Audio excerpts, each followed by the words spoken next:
I'm going to. I've shaved my beard, so he doesn't know yet.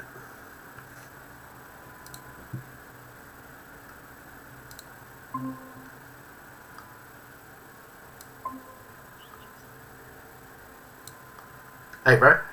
Hey, bro, how are you? Yeah, good. Yourself? Yeah, not too bad, man. I might actually just get my headphones. Give me a sec.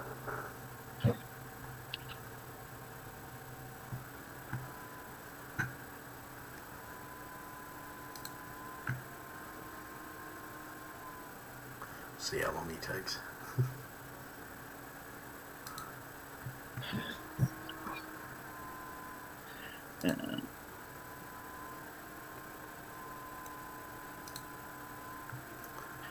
All right, can you hear me all right? Yeah, that's good. Yeah, sweet. Nice. Jesus, you have really trimmed up. You're on fire. Who are you? I was waiting for it. It didn't click in my head to start with. I was just like, oh yeah, everything was all right, all good. I saw a moment in your where you got up and you were like, something's different, but I'll just it didn't register. It did not register until I sat back down and had a look at you. Jesus. Yeah, it's a bit different, isn't it? Looks good, just real different. Yeah. Like it's funny how much it changes the shape of your face. Like, yeah. The good thing is it, like the beard's not been hiding like some weak chin, you know. Yeah. Yeah, it's not like, oh, put it back on. Yeah. Jesus, you're showing off a lack of bloody evolutionary standards. Oscar keeps saying to me, "Can you put your beard back on? like it's something you can wear." Awesome. Well, look, I've already hit record because I kind of wanted to get your reaction on that. But I appreciate you coming on. To the Battlefields of Battlefields channel, and I've been we've been trying to sort of organise to get this happening along the way. So it's awesome. I'm really keen to sort of ask your journey because I have my journey as to how I got to CLA and ecological dynamics and all of this, and obviously a heap of that is you pointing me in the direction and then going I want to be doing this, you go and look it up, and I'm not sure if you kind of expected me to go as hell for leather as I did, but so let us know. Well, firstly, introduce yourself and give us a bit of background as to your training and that sort of stuff. Yeah. So I mean, I've been doing martial arts for 10 years. I suppose you introduce myself. I'm Alex. I'm jiu-jitsu black belt in Taekwondo from years back. Black belt in like a self-defense system from a long time back. So been doing martial arts for it's getting on sort of like, oh god, I keep forgetting how old I am. But getting on like 24 years now. So started as a kid, basically just like fell into it and loved it, and it's been a huge part of my life ever since. So I started doing jiu-jitsu when I was 16. Sort of as part of other training. So like before that, it had all been sort of the more striking arts, more self-defensey sort of stuff. And then as part of the integration of that, started doing a bit of grappling, a bit of jiu-jitsu. The coach that I was with at the time was a blue belt, and obviously was pretty new on his jiu-jitsu journey as well. But so he was only just starting to bring some stuff in. So started doing that, loved it. Got a chance to start sort of helping out with juniors classes. How long ago is this? Like timeline? Yeah. So again, this is sort of I was started doing jiu-jitsu when I was 16. So that was like 2006, and then probably started helping teach classes around about 2008. Did that, amongst some other things, for a couple of years, and then started sort of teaching full time. I took over running an academy as a 20-year-old blue belt, which at the time that was kind of blues and purples with teaching way more than anything else. There's very few black belts or even brown belts around in Queensland, southeast Queensland in particular. You know, there's a few on the Gold Coast, but outside of that, it was really rare. So started teaching then, and kind of did that for a few years, had a bit of a break, and back into it. So it's been a long journey, doing bits and pieces and lots of different stuff. That's where I'm at to now. Yeah, cool. And I think just to give people a bit of background as to how Alex and I started training together, I met you, I think, how long ago? Like 4 years? Are we coming up? Or roundabout, yeah. About 4 years ago. And basically I was training at another gym that was kind of an interim gym from my main gym prior to that, and I just lost access to a car, and so I wasn't able to travel to that gym anymore. And randomly I was on the bus, and I was like, hands in my head, like literally thinking, I need to train, but I don't know where I can train because I've got no car, I've got no access to I've got no access to this stuff. Where am I going to train? And I looked up, and I was at Stone's Corner, and there was the big sign, and I'd sort of briefly remembered when I'd got a case of beer from the BWS next door, that there was the Infinity there, and it was kind of like this, and so I ended up coming in. I can't even remember really that period too well. It was just before COVID had really hit, and it was like, oh shit, a blue belt with 4 stripes, like, come in, like, and then so me and you rolled heaps, because it would have been, I suppose, good for you to finally get some sort of a challenge. Yeah, it was a pretty small club at the time, like kind of the club that was there, I was teaching at, that was obviously before that we sort of took on running it. But yeah, so I was teaching there, and it was a bit small on the adult side for sure. It was very quiet. So anyone with a bit of experience and particularly a bit of size was, it was what I was looking for. Someone to challenge me a bit, which was nice, because I'd only just sort of like gotten back into training myself at that stage. So yeah, it was really good to have you come in, and obviously things have gone well since then.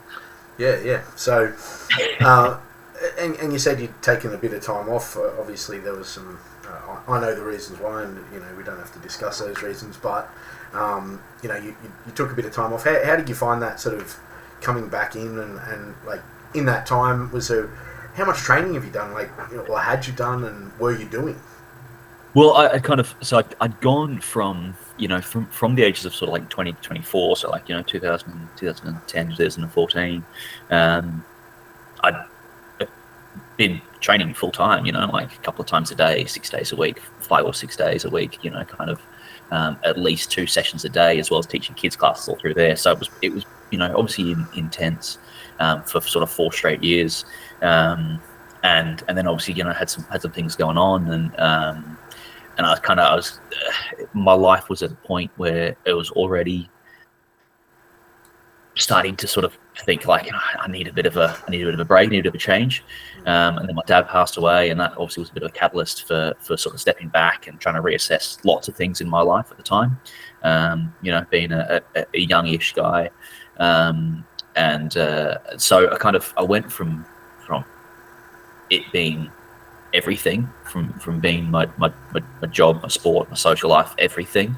Probably the first year that I kind of stepped back from that, I did very little training. I was obviously going through a grieving process, and I moved, and lots of other bits and pieces as well. So I did very little. I started to ease back into it, and then over the course of probably 2-3 years, I'd train intermittently. I'd do maybe 2 sessions a week, once a month, and then maybe go for 2 weeks. I'd train properly, and then kind of ease off. And I hadn't really settled into a gym that I found convenient or that I really liked to be a part of at that time. So that was a big part of the very low intensity schedule of my training around that time. And then sort of right before I got back into it, I kind of had another period where I kind of really eased off. and I think it probably didn't really train for probably close to a year, 10 months, 12 months, where I didn't train at all before getting back into it, because I worked with a guy who was interested in starting, and he knew that I'd done it in the past. It sort of was like, oh, like, can you help me out? And I was like, oh, well, I know a place that's kind of convenient for both of us. I know some of the guys there. Like, I'll take you in. I'll help you out, and we'll go from there. So I went in, took him in, and he ended up sort of joining, and probably I think when I went in there was a purple belt teaching the class, blue or purple, either a high blue. Anyway, it doesn't matter. But so I kind of walked in, and he knew who I was, and I put my brown belt on, and he was kind of like, oh, like, what do I teach? And I went, oh, man, I'm rusty as hell. Whatever you got's great, But it started to come back pretty quick. The rust came off as it does, and I got asked to sort of, if I would teach the classes, because he had some other things on as well. So that was kind of my process to get back into it, and obviously it's kind of gone from there, and got my black belt last year after 9 years as a brown belt. So that was nice. But it's been good to get back into it. That as well, so. What's that? I've got a bit of footage of that as well. I've been cleaning up my phone. So. Yeah, I know there's a bit out there. Awesome. And so, like, one of the things I really liked about when we started training together and your coaching style was, yes, we definitely we're doing the traditional IP sort of method, warm up, waffle on for a bit. I'm just giving you shit, but oh man, I know it's what I do, yeah. But and then drill out a couple of techniques, and then usually it was kind of specific sparring, king of the mat, that kind of thing, and then rolls. But even back then, I think there was a lot of reference to sort of the underlying concepts. I was really drawn to how you were able to draw my attention to certain details of technique. So it wasn't like other people were able to provide details. It was that you were able to bring the attention to it in such a way that was like, this is what this is how it worked, and this is why it worked. And I think the why became such a thing that I think it's helped my journey heaps, was just understanding the why behind things, and why do I do this? Why? So it was. Do you find that there was anything that kind of led you down the track of concept? What can I improve, etc. I think it was something that sort of evolved and developed over time. I think for me, the enjoyment in all martial arts was kind of a bit of that self-expression, a bit of the kind of solving problems. I think that's why I connected with jiu-jitsu way more than anything else, and why I've stuck with jiu-jitsu way more than anything else is because it's at its core, in my perspective anyway, it's about the biomechanical problem solving. That's what it is, right? Like, it's about trying to solve the problem of another person in relation to whether you're trying to control them or break an arm or strangle or whatever you're trying to do. It's a puzzle, and I love that about it, And so I think I was always drawn to that, just with the way that my own brain works, and my coach Neil Owen also sort of had that perspective as well, and brought that in about it's about the solution. The path is important as long as it gets you towards the solution. The concepts are what makes the techniques work. It's not the specifics, because as we've kind of talked about in the past, and as we're learning through ED, it's the specifics are not there really. And so I think, like, I always had that mindset that there's if you can achieve the goal, that's awesome. That's great. And jiu-jitsu is about trying to find a more efficient and more effective way to achieve whatever goal you're trying to achieve on that on that opponent. So that was always a big part of it. I think like being a being a smaller guy, like I'm not a big person, and particularly when I was training as a teenager, as a young adult, I was training with a lot of guys who were, you know, grown adults, and you know, they were a lot taller than me, or a lot stronger than me, or just a lot bigger. And so, you know, I couldn't do things the same way, and I kind of realized it was just about just trying to find the thing that works. So that kind of really made me think about things in a sense of like, well, what's actually the core concept? And so it kind of evolved over time in my experiences and what I've been taught, to focus on that. And I think that's when I started to discover or come across the things that Greg Souders was talking about, and you know, and the ecological approach and constraints led. It was, for me, it was all these things that like I'd already been thinking about, but I didn't have the language to express or even to like conceptualize properly in my own head. You know, so as soon as I started hearing him talk about these things and these processes, I was like, yes, that's what I've been trying to think about, what I've been trying to learn and apply. But I never really knew how to, because, you know, I'd always been taught by IP, and as most people had for a long time.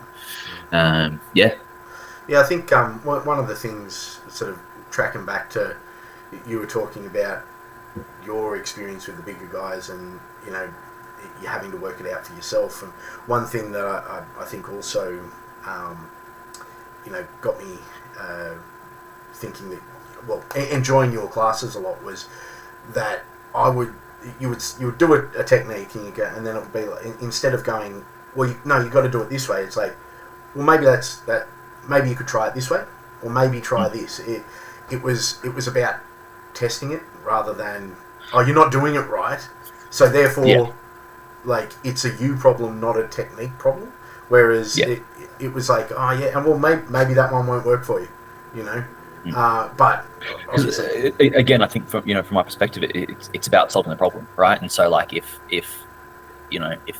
these steps, if this path isn't solving the problem for you, then like, okay, we'll try something else. You know, we'll make it work in a different way, because the technique is not the goal. It's solving the problem is the goal. You know, like I used to talk a lot, and I still do sometimes, about how like the techniques as I saw them were, you know, like Lego kits, right? You buy a Lego kit, and it's like, this is a house or a pirate ship, and it shows you the steps on how to build that house or build that pirate ship. But once you understand how those blocks fit together, they're not only used to build houses or pirate ships, right? You can do whatever you want. You can move the windows around, or you can put 14 masts on the pirate ship or whatever, right? It's the techniques are a vehicle to learn the concepts, is how I always try to see it. Because, you know, just as you're saying, I had so much experience from so many different people, you know, especially teaching from a young age, kids and adults all the way through. I saw how people learned, and I saw that, you know, sometimes people just wouldn't get stuff, but that didn't make them any less efficient at solving the problem. You know, they might have done arm bars differently, or they might have done a pass differently, but they could still arm bar and pass guard, you know. So yeah, that really focused me on the concepts. Yeah, cool. And so what got you on the journey? Like, you know, you mentioned Greg. I think everyone who watches this has seen Greg sort of... actually, here's a question for you. What do you think, knowing me and my internet persona, what do you think of Greg's I suppose, you know, the persona that he initially put out there? That's an interesting question. I think it was, you know, what I got from Greg was, it was someone who, like, had obviously and clearly had gone deep into the research and literature to the point where it made sense to him, you know, like, and things clicked in his own head, and it made sense. And he'd been doing it in his gym, and it made sense to his students, and he was seeing results, and he was going like, this is great, this works. And so I think it was so clear in his own head that when he tried to communicate that to other people, he struggled to sort of communicate it along the lines of like, but this is so obvious. It's so obviously, like, correct, true. And a lot of the arguments that he kind of were coming back towards him were not I don't want to say not valid, but were not really like good arguments coming back. And so he would kind of be like, but it's not what I'm saying. You know, he was not deliberately, but it was sort of, some of his arguments have been misrepresented or miscommunicated. And so I think a lot of it was kind of just his frustration with communication differences, not necessarily like idea differences. So, you know, like I understood what he was getting at. You know, I think I was in a position where I was primed for that information and those concepts, and I wanted the language that he was using because that's what I was missing. So I think I connected to it really, really well. But I think, like, yeah, you know, he's brought it up a couple of times as well in some other podcasts and some other interviews and stuff that he might not have communicated the best way, and kind of probably didn't see things or, you know, use language that he was used to that other people might not have understood the same way. Yeah, but I think he did the best he could with the tools that he had, you know. And I think obviously now that more people are understanding and communicating better, and there's more people like yourself who are talking about this sort of stuff in different ways, there's more voices, different voices that are making sense. I mean, from my perspective, he's made waves, which has resulted in, you know, the language being, you know, used out there now, and that the main sort of pushback I see out there is like people thinking that we're all a Greg cult. What was what was your actual intro? Was it Greg Souders? And I mean, it was. I can't remember what piece it was, whether it was a podcast or whether it was something on YouTube. I feel like it was, you know, something along the lines of I saw a title, you know, like "Side Control Doesn't Exist," or something along those lines, or it might have been one of the ones, you know, some title of a podcast being like "There Are No Techniques," or something that I kind of went, "That's interesting." And listened to it, and as I heard him talk and discuss things, I thought, yeah, this guy's saying the things that I've been thinking, but I've never known how to actually think about properly. Cool. Yeah. And you, I mean, I remember when you first started speaking about it with me, and I was like, I reckon I ran through every single one of those, you know, like, oh, actually, no, systemization, you know, I'm sure that it's this, and I've said it on other podcasts that I had like spreadsheets, and I was creating databases of techniques using YouTube videos, but then going, oh, there's a variation on that, like, so I'm going to have like a branch diagram that has 17, and it, you know, just by the time I got to, I think, realizing just how shit of a concept systemizing it is, I realised that the gamification was such a smart option. But you got me onto Rob Gray as well, like his podcast. I'm sure you mentioned that early on in the piece. Yeah. So I found Rob Gray again from doing some research from things that Greg had said, and kind of, you know, like after I listened to a couple of Greg's podcasts, the ones that he was on, you know, I kind of obviously just did the Google thing, you know, like ecological dynamics or like constraints-led approach, and just kind of wanted to understand the basic idea a bit better and sort of get some more understanding of the terms that he was using and of the concepts and how it kind of could apply to jiu-jitsu.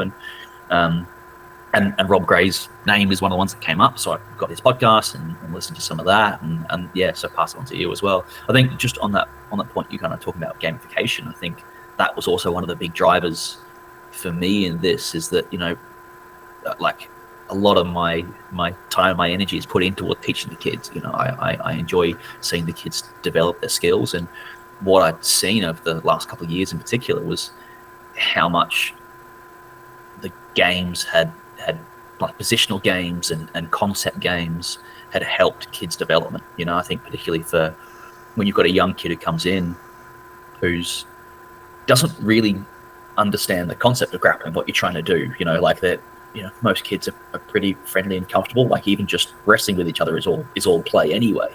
So when you're trying to say, oh, you've got to hold them down, you've got to do this and you have to do that because I said so, that doesn't get a result from kids, you know, like just like we do it this way because that's the way it's done. It's so hard to try to teach kids that way. So I try to develop games to get them involved and teach them what the positions were and what they were good for and what they meant and all these sort of things. So I was already on that path of trying to develop these games. And again, that kind of just really pushed me into wanting to find the language, and through Greg and through Rob and elsewhere. Yeah, awesome. I mean, I was watching one of your classes with, I think it was the monkeys, so like the 7 to 10 year olds on the weekend, and a vast difference from 2 years ago when we were doing when I'd be watching these classes, in that you'd have these kids kind of laying on top of each other, but sort of holding down, but kind of holding down, like floppy holding down, like, and the kid on the bottom would be he'd be pushing up on a lapel or something like that. And it annoyed me because I was like, why aren't these kids just learning? I feel like my dad.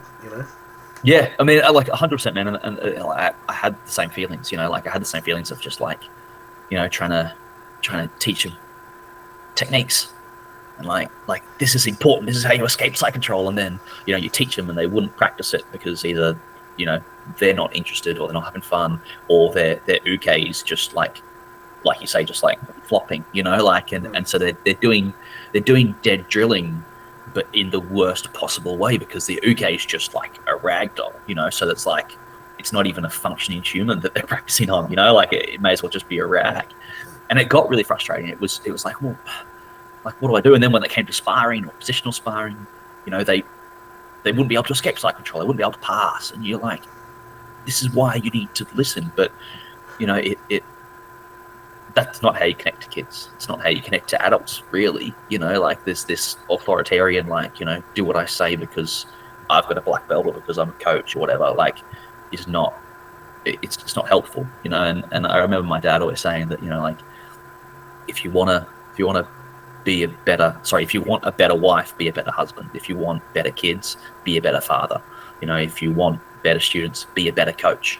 So that drove me to go like, okay, how can I be a better coach? Because the kids aren't doing it, but that's not their fault. That's on me. It's on me to be a better coach and find a better way. And that's started me into the games, and then obviously carried on through the path. Yeah, that's cool. I mean, just to finish the thought about that, watching them on Saturday and just seeing the intent, like the intent of both of them, bottom and top, was to grapple, and it was to get out and get on top and hold the person down and all that kind of stuff. And it was like, I kind of double took, like, Jesus, all this whole squad is doing this. It was really cool. I mean, look, I have seen that develop, don't get me wrong, but I suppose it's because I wasn't there a couple of weekends in a row, and then I just sort of seeing it sort of hit you in the face. So you mentioned that obviously the adults don't learn like that as well. So when did you start implementing and how did you start implementing CLA in your classes? So I think I started doing bits and pieces of it, like last year, do some sort of games, and I was taking some of the games that I did with the kids and bringing them into the adults, so sort of things that I saw really good results with the juniors, bringing on the adults, usually to sort of, foster an understanding of positional goals, things like trying to pin someone down or trying to understand why back is good or why guard is good or bad, or these sort of things. Because again, I think for people who have been training for a while, we have an innate understanding of, why top is better than bottom and why these positions are good or bad and why frames are good or bad. And even if we can't always express that, we kind of have this underlying understanding of what we're trying to do. And when someone walks in the door, particularly if they're not experienced in martial arts, or even if they're not particularly sporty, they're still learning, like, oh, there's a person on me. How do I deal with that? So a lot of the games that I started to bring in were to get a base level understanding of balance or control or frames or structure or, what each position was for. And that was kind of really intermittent. Every now and then I'd kind of, I'd come up with a game, or I'd see something that I'm like, oh yeah, this will be great. This will work. And it didn't always work. but try to bring it in as much as I could. And then I think over the course of our conversation, sort of, over the last 6 months, 8 months, me sort of discovering more about it and talking to you about it, and you just diving in. I think it kind of made the decision to really give it a crack. And so the start of this year is when I've kind of been doing my best to be entirely CLA and ED. To be honest, there's been a couple of times when I haven't been able to. I've struggled with getting a concept across, and so that's gone through. But I think that's getting better, and I'm understanding things more and more. But yeah, so probably for the last 4 months, really, it's been as much ED and CLA as I've been able to. Yeah. So, do you still start with like a warm up and all that sort of thing, or not anymore? No. Okay. Not anymore. Not with the adults. With the kids, I still do. Yep. So I think because the goal of the class is just slightly different. So with the adults are they're to learn jiu-jitsu far and above everything else. Yes, there's social aspects. Yes, there's fitness aspects, but far and above everything else, they're there to learn jiu-jitsu. With the kids, there's more complex goals and more complex needs. You got the parents involved, and some of them want to have the kids to learn respect or discipline or that sort of thing. So there's other needs there. But with the adults, now we just jump straight into games. Yeah, cool. So when you were doing that hybrid last year, were you doing a hybrid as in like some parts gamifying, or were you trying like one lesson? Because just as a bit of background, you look after the weeknight sessions, weeknight sessions, which makes so. Were you looking at sort of one day here, one day there, or were you implementing it throughout the week? It was being implemented in parts of classes. So so we'd for example do a bit of a general warm up. I tried to always make the warm ups that I did applicable. Sometimes there was running, but very little. Whatever movements we were doing, I tried to make them applicable to the goal, the technique for the evening. There'll usually be a little bit of that, and then again, I'd usually try to do a bit of a positional game. So say for example, we were doing bow and arrow choke. The first part of the class would be just some games around back control. So just to keep the positional concepts alive, essentially. Things like you start with your seatbelt grip and you've got to get your hooks in, and the defending player's got to stop that, or vice versa. So you do a little bit of positional game, and then go, okay, guys, cool. So that's the first third of the class, warm up and positional game, or conceptual game, positional conceptual game. All right, and now we're all gonna sit in a circle, and this is how you do your bow and arrow, and we'll practice that for a bit, and maybe here's a variation or another option or whatever. And go from there. So so a lot of the more general concepts was what I tried to teach through the games, and then I'd move into IP for teaching the techniques as I saw them. Cool. Are you implementing any IP this year, or is it? Again, like it's on maybe 2 occasions I've fallen back onto IP. Just because there was a very specific problem that I wanted to see solved, and I in that moment I didn't have the ability to construct a system to solve it without using IP. So because again, I think that the IP system is easy. I think it's really easy for a coach to go like, this is my knowledge, have it. I don't think it's the best way. I don't think it's the most efficient or the most effective. But in terms of being a coach, like anyone can do it, right? Like there's 100 instructionals on YouTube and BJJ Fanatics, because it's easy. It's easy to go step 1, step 2, step 3, off you go, practice it. So on a couple of occasions, I did fall back to that, because I was struggling to fulfill the goals otherwise, and but I've really tried to make a strong effort to avoid that as much as possible. What does that look like? Because I get the feeling, based on my other conversations I've been having around the traps, that, you know, everyone's sort of like, oh no, you've got to be pure CLA. You can't impart knowledge from. Whereas even the experts are saying, no, like there's a time and the place. Yeah. You're so what do you think where you haven't been able to implement? Is it that you sat everyone down in a circle and then taken them through that technique, or is it that you've just gone, move that foot to there and you'll be better off? A bit of both. Okay. A bit of both. So, you know, I think, you know, I still think the opportunities to sort of to give direct instruction, things like, you know, put that foot there, you know, are still valid. You know, I do use that on occasion. That's not really what I mean when I say like falling back to IP. You know, so when I say it a couple of times that I've done it, it has been, you know, like, okay, here's a sequence of techniques. Right. Here's like this is how you do a double leg. This is how you do this pass. This is how you do this thing. You know, like a demonstration of a full movement solution, as opposed to trying to allow that to emerge.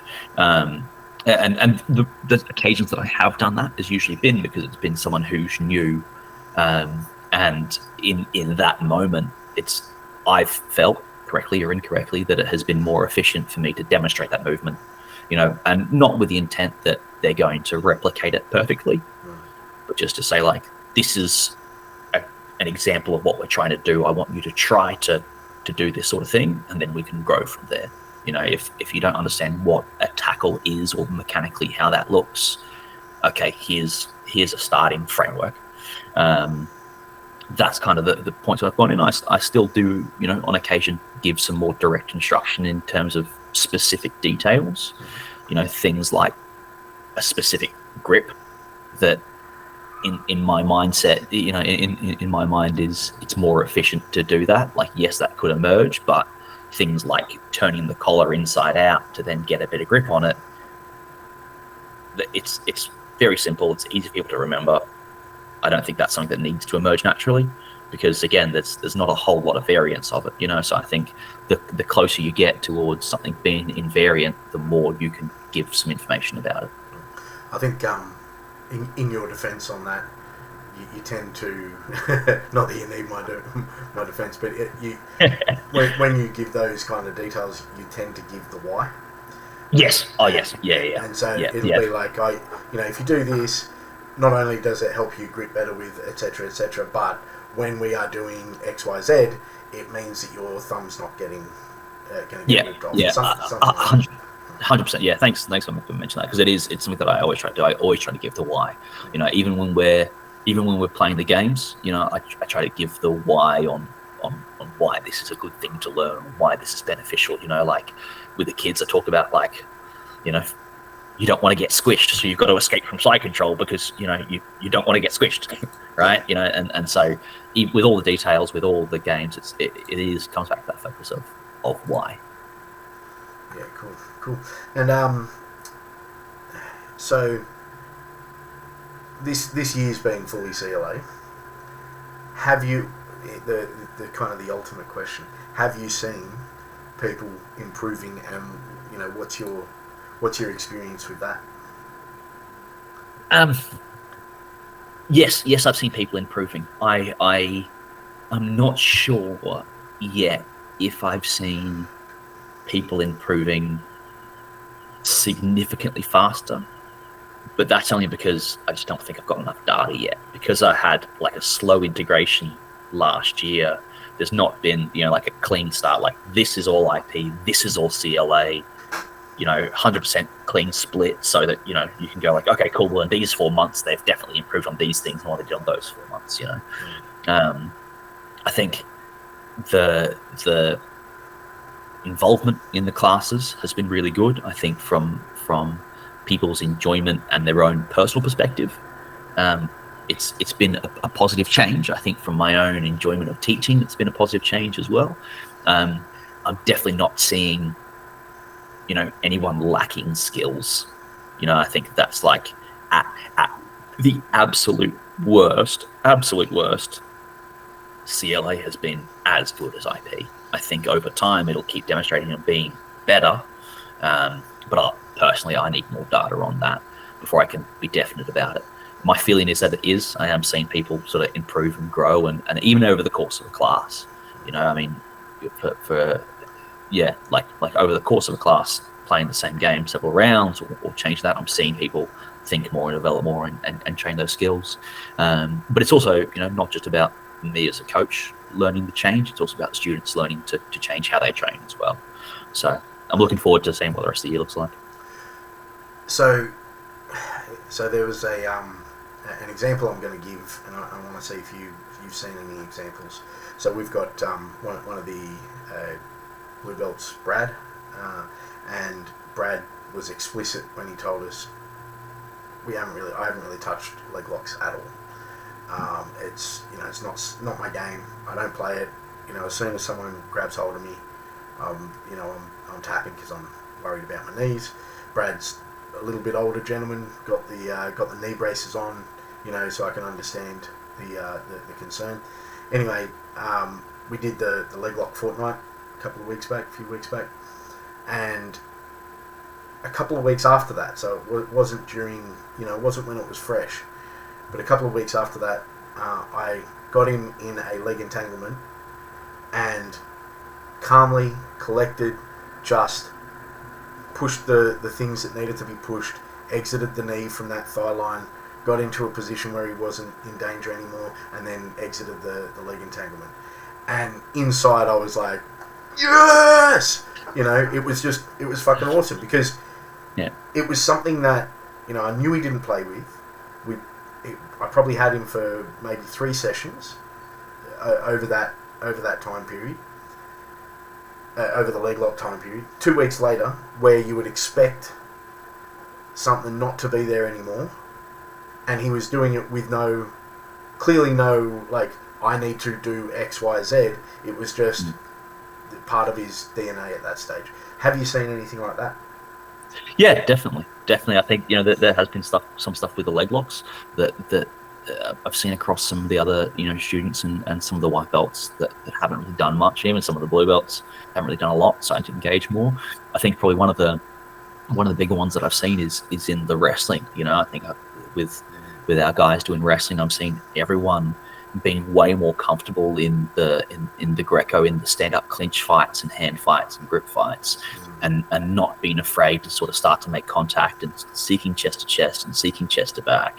I think definitely the stand-up stuff is where I've seen the biggest change. But I've seen it probably in the Nawaza as well. I've seen like Aiden's a great example. Aiden sort of came to us as an experienced white belt. He's getting pretty close to blue. He's 4 stripes, and he's been in reasonably frequently, and just seeing him looking for chest to chest contact, looking for inside space way more than he ever used to through playing this game. So there's definitely some clear examples of where they're just simplifying the goals and focusing on the things that emerge from playing the games has had a huge impact. Yeah, awesome. You mentioned the stand-up, the takedown wrestling. I've been implementing a bit more kind of MMA striking focus, so striking to engage. Part of the reason being is the principles remain the same when you're engaging. It's just that the strikes are in the way. So when the strikes aren't in the way, there's a level of chaos that isn't there anymore. So you still got to close the distance. You still got to make the connection. You still got to get the chest to back, chest to chest, that sort of stuff. So, but I've seen the same thing. I call it the navigating the chaos. You're just getting better at navigating the chaos, and I think that's one of the best things out of this, I reckon, is that we're doing this more often, and when people go to comps and that sort of thing, they're going to be comfortable with this. They're going to be so much more comfortable than the average person who gets shown a soto gari, gets shown a double leg. I mean, talking about a double leg, how many times have you shown a double leg and they go down on the wrong knee, they use their rear knee to kneel down, and then, and it's like, hang on, what are you doing? Like, it's pretty straightforward, but then you think back when you first started doing it, and it was like, oh, were you doing the same thing? I don't know, probably. So is there any? I suppose I'm waffling on a bit there.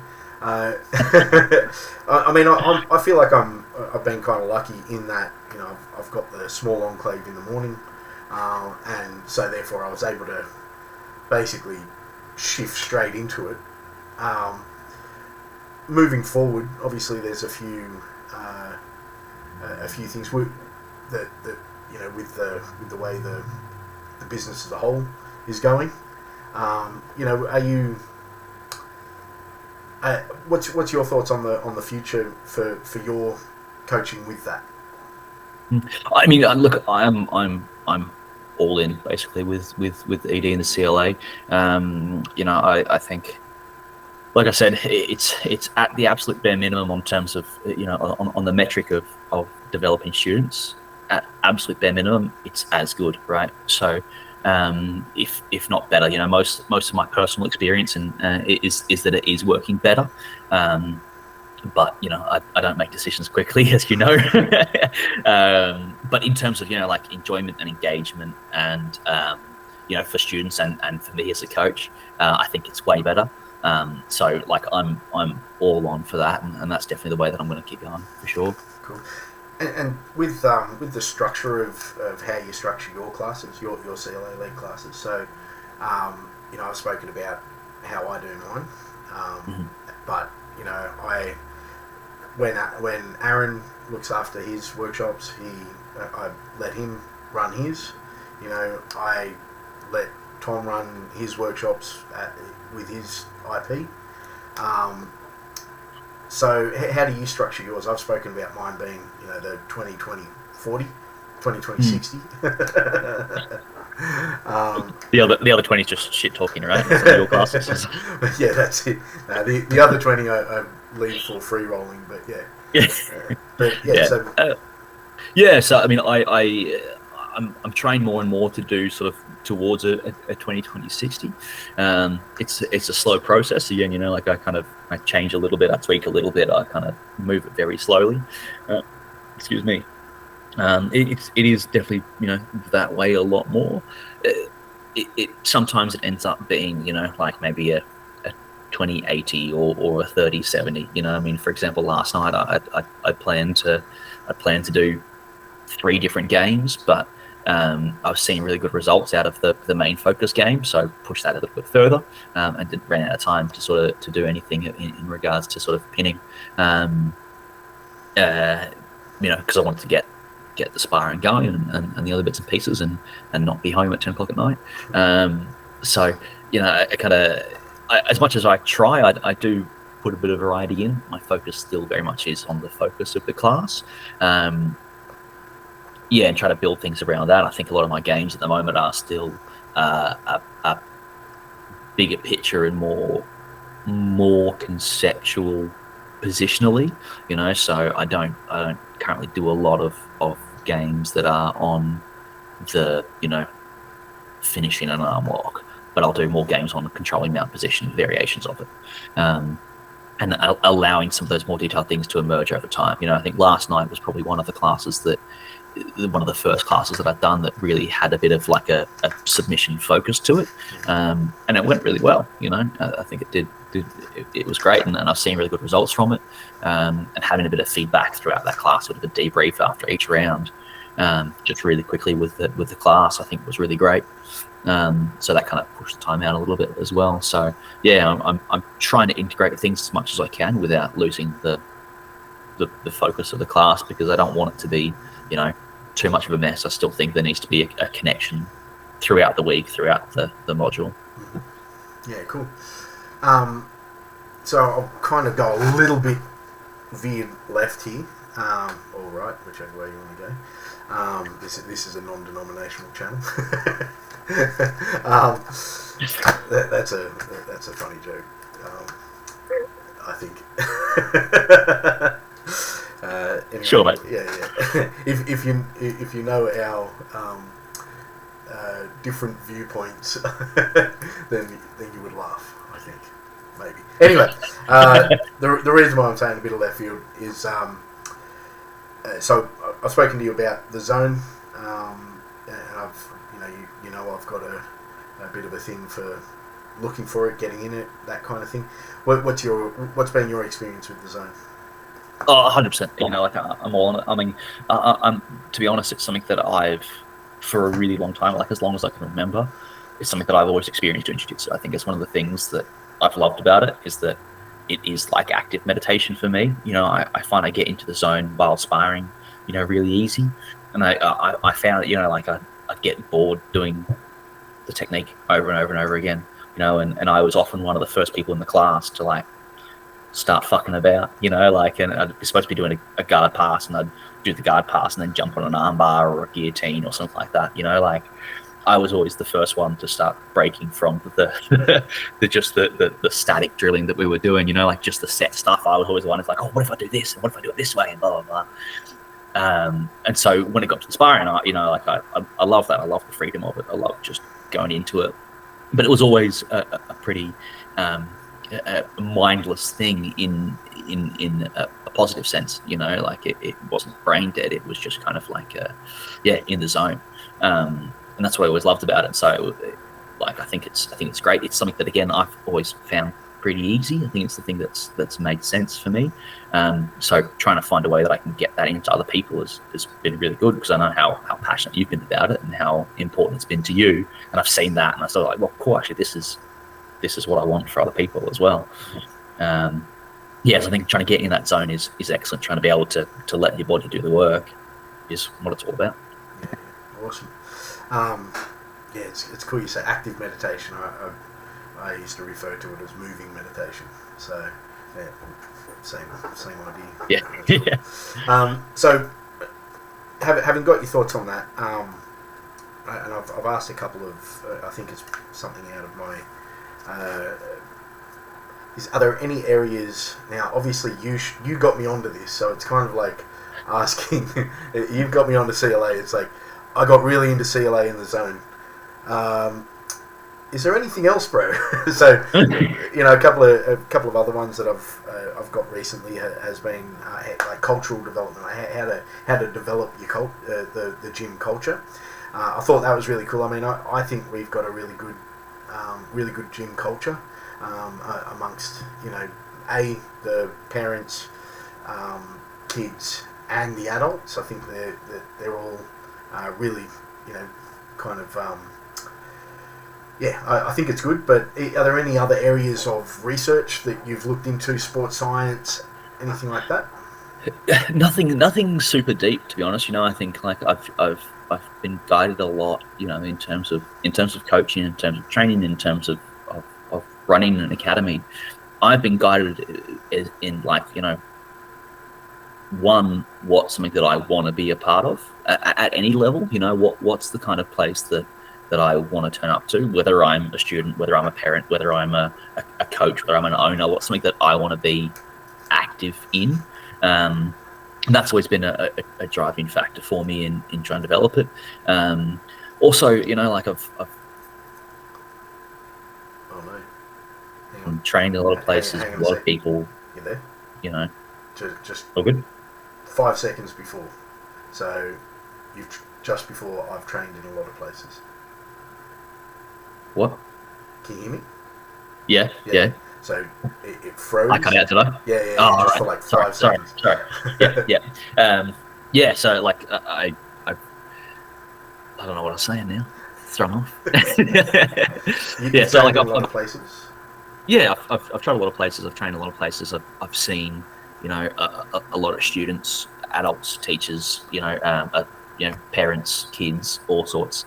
And so I've seen what doesn't work and what is a negative environment. And so I've kind of tried to avoid that. And so I think if you're trying to build something that you want to be a part of at any level, you know, that's going to help. You know, if you can walk into your club and go like, yeah, if I was a parent, I'd bring my kid here. You know, if I wanted to learn, I'd come here. You know, if I was a white belt, I'd want to walk in. If I was a black belt, I'd want to be here. That's been a big driver for me, and also just understanding that, you know, like as a coach, you know, you're there for your student. You know, like again, like I was saying before, if you want better students, be a better coach. So, you know, like it's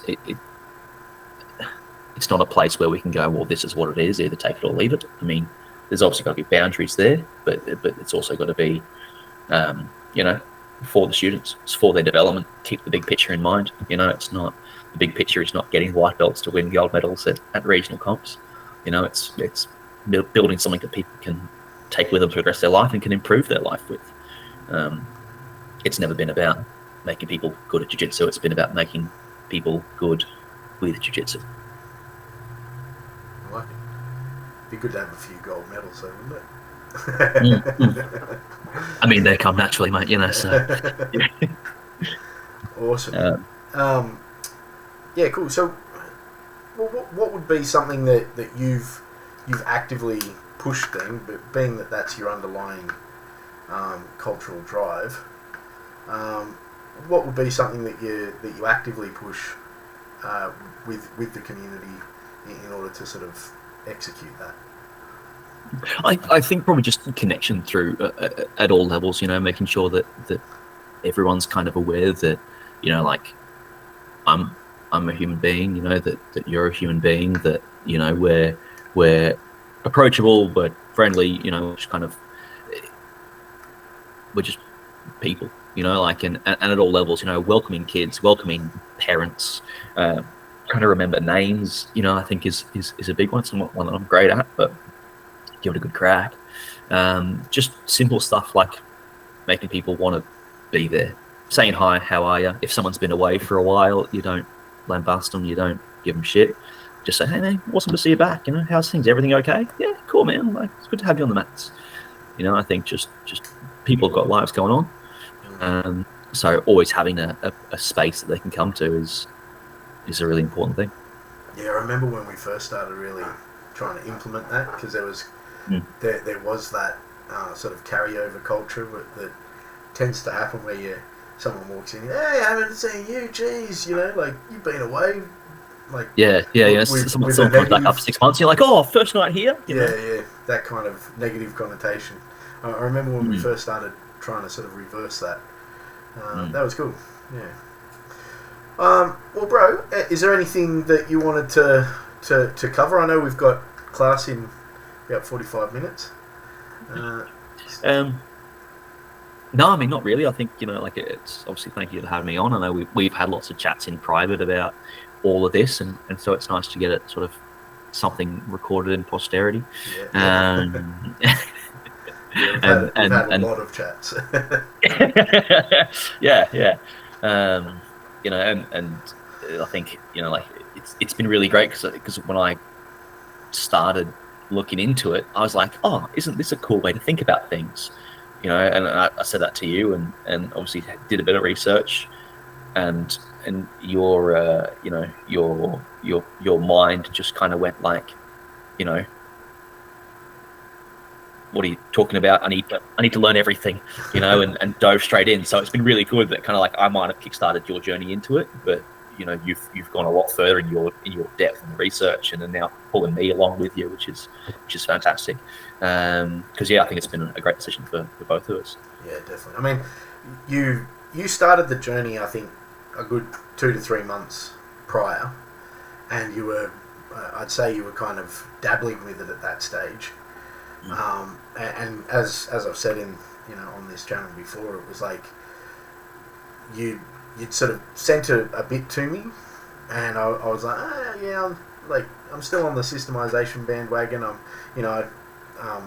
been to John Danaher. I'd started buying fucking instructional after instructional, and was really trying to narrow down or nail down how I thought about the game, and was becoming so cerebral with it that I think I was kind of out of the game too much. You know, the Lego blocks, I was just, you know, I was looking at for that analogy, I was looking at the instruction booklet and going, that's how it all works, and that's how it all fits together. And if I could move that there if I wanted to, but I'm not but I don't know if I will, and I better learn how to do this perfect first. You were using the rocket ship set to build maybe slightly different rocket ships. Yes. You weren't using the rocket ship set to build a house or anything else, Yeah, and then there was that it's literally, you can see I can see a 2-week period where I tend to write stuff out, and my blog prior to this, my blog was kind of my way of using extremely intrinsic language. I realise now. But I mean, look, actually, I realised it then because I prefaced or post-faced most of my posts with, I may be full of shit, or something like that. And I'd have these intricate inner workings of my mind out in the blog, but then this blog was there that said, Alex is talking about gamification. I think it should be a hybridization, and again, overthinking it. And then 2 weeks later, there's a video on my YouTube channel saying, I'm all in. Let's, I actually think I remember the conversation that we had. I'd mentioned it. We talked a bit, and you're like, and we had a couple of conversations about what about this and how about that and blah blah blah blah. And I didn't quite understand it enough to answer your questions, and so you went and did the research, and I just sort of remember there was a bit of time where we didn't really talk about it, and probably a week or so we didn't really talk at all, and then you came back and you're like, well, I've got it. Let's do it. Let's do this, and it works for this reason, this and this and this and this. I was just like, cool. Oh, that's awesome. Well, let's wrap it up there. We'll have a look at probably another one in about 6 months, and you can give us an update on your findings at that point. Yeah. It'll be great to see. Like I said, I'm really excited about the journey now. And seeing how things change and how people are learning and what they're learning. It's great. Yeah, awesome. All right, brother. Well, I'll see you in about 45 minutes. Yeah, we'll do. Much love, man. See you, bro. Bye. See ya.